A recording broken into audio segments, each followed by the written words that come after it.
Saya tidak akan berbicara tentang memilih pemimpin. Alhamdulillah sudah ada yang ngurusin itu. MUI sudah berbicara, tapi kita berbicara ternyata yang lebih dalam dari sekedar pemimpin. Ahok mengingatkan umat Islam bahwa mereka selama ini telah lupa dengan Al-Maidah 51 ini.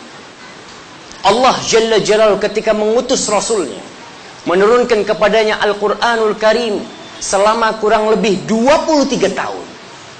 Quran ini turun satu persatu, membina umat, menanamkan di dalam jiwa mereka tentang al-iman billah wal yaumil akhir, menjelaskan kepada mereka bahwa dunia ini hanya tempat lewat. Kita cuma lewat sebentar,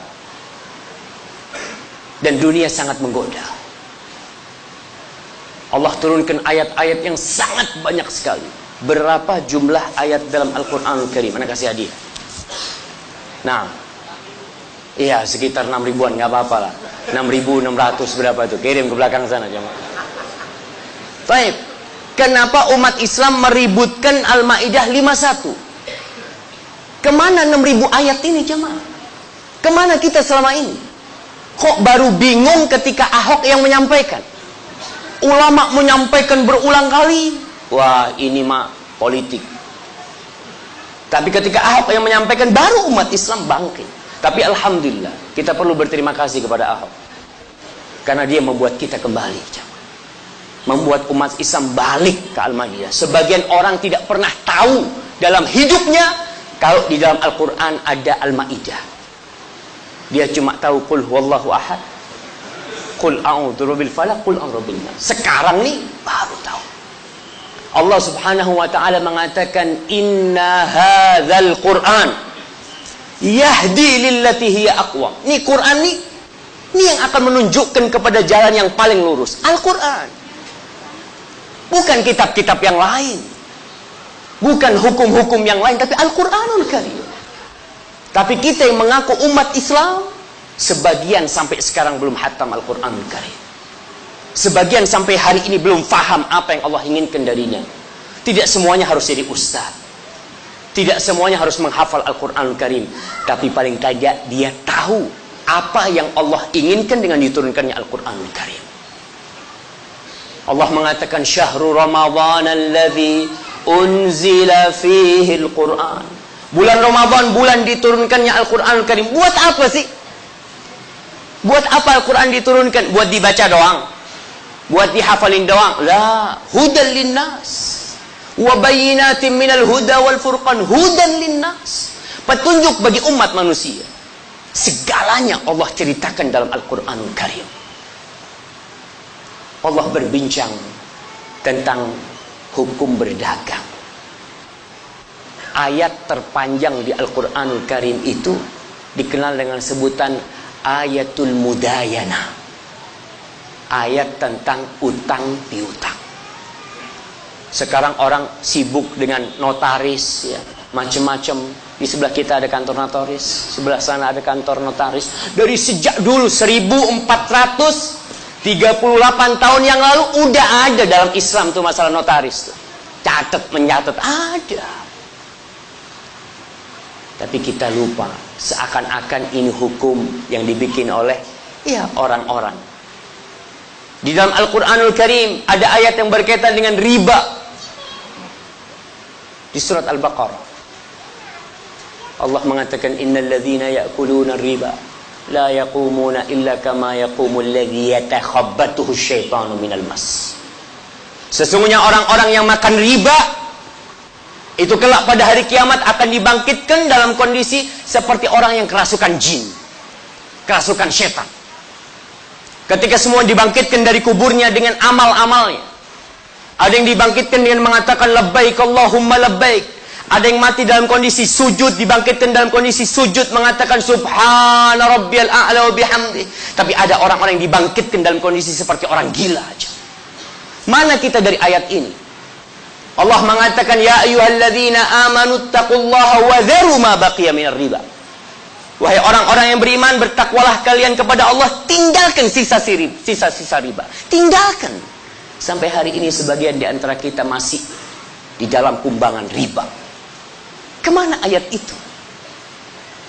Banyak di antara kita yang seakan-akan ini cuma Al-Maidah 51. Tapi perlu kita kaji hari ini tentang Al-Maidah 51. Al-Maidah 51 ini, kalau kita membaca tafsir para ulama, tafsir Ibnu Katsir, tafsir Sa'di, tafsir Tabari, tafsir Qurtubi, tidak berkaitan dengan masalah pemimpin saja.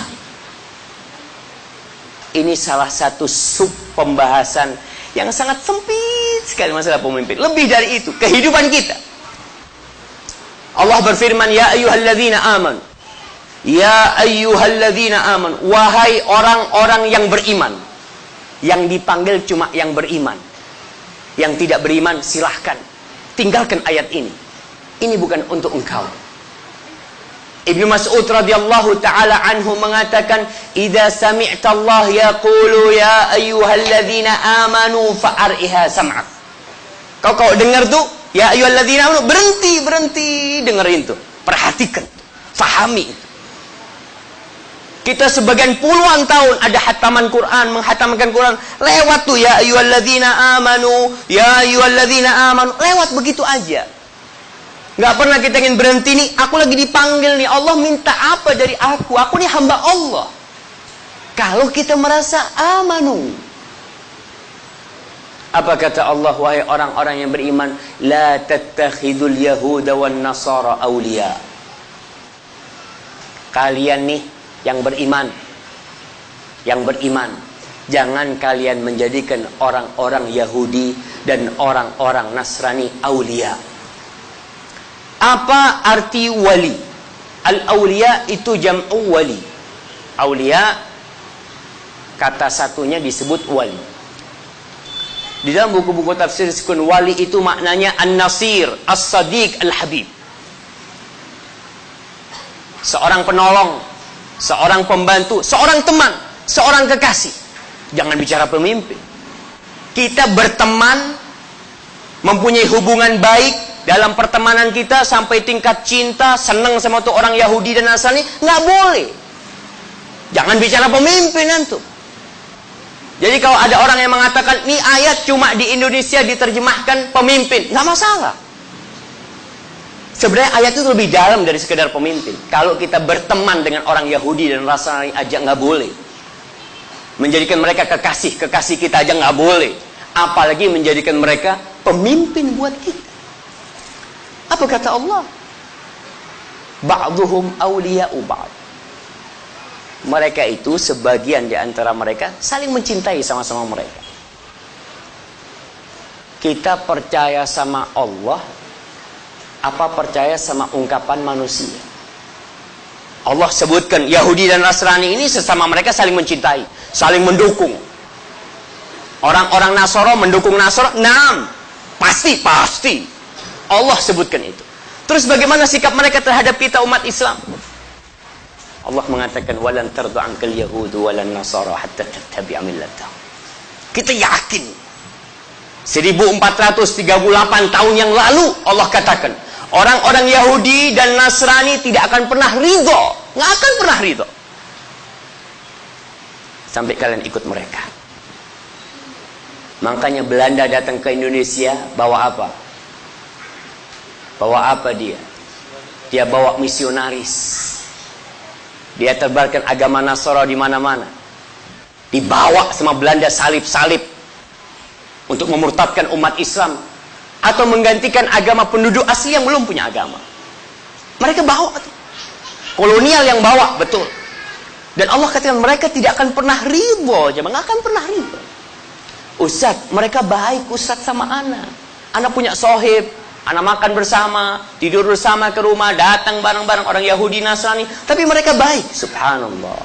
Allah mengatakan ba'duhum awliya'u ba'd. Kita nanti akan bicara terus bagaimana kita hidup bertetangga dengan orang non-muslim.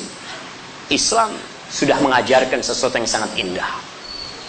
Tapi kita kembali kepada ayat ini, wa may yatawallahum minkum. Kalian yang beriman, kalau ada yang menjadikan mereka sebagai wali kalian, sebagai sohib kalian, sebagai teman kalian, sebagai penolong kalian, apalagi sebagai pemimpin kalian. Kalau hidup berteman aja, Allahu Akbar. Dan kita bisa melihat sekarang siapa di antara orang-orang beriman yang bersama orang-orang Nasoro, dan siapa di antara mereka yang bersama orang-orang yang beriman. Allah katakan, wa may yatawallahu minkum, kalau ada nih di antara kalian yang menjadikan mereka sebagai wali-wali kalian, kalian mendukung mereka, kalian membela mereka, kalian mencintai mereka sampai cinta, apalagi? Apa kata Allah? Fa innahu minhum. Berarti dia sama mereka.